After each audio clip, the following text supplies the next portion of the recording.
Buổi sáng sinh nhật.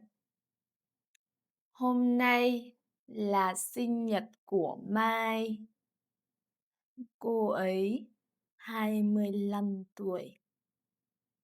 Mai thức dậy và nhìn điện thoại.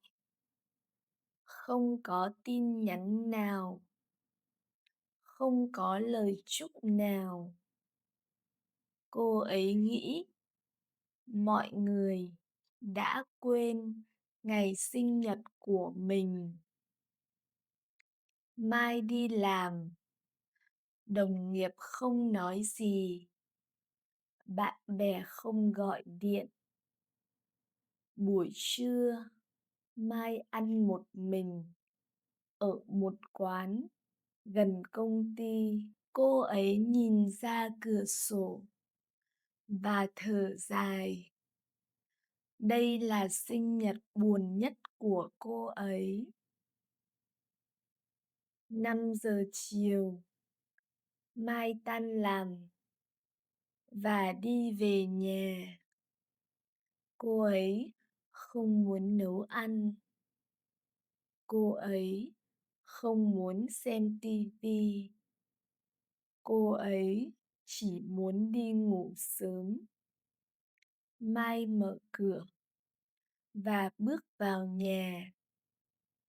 Trong phòng tối om, rồi đột nhiên đèn bật sáng. Mọi người hét to: "Sinh nhật vui vẻ!" Bạn bè, đồng nghiệp và cả gia đình đứng đầy trong phòng khách.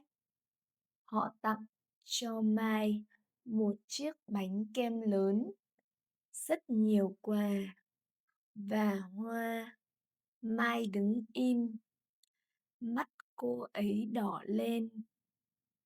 Người bạn thân nhất của Mai đến gần và nói: "Chúng tớ im lặng cả ngày vì muốn tạo bất ngờ cho cậu. Xin lỗi vì đã làm cậu buồn." Mai vừa cười vừa khóc. Đây không phải là sinh nhật buồn nhất. Đây là sinh nhật đẹp nhất trong cuộc đời của cô ấy. Thank you for listening to this slow Vietnamese story. To have more access to more interesting stories and to practice your listening and your pronunciation, let's download Fast Speak. See you there!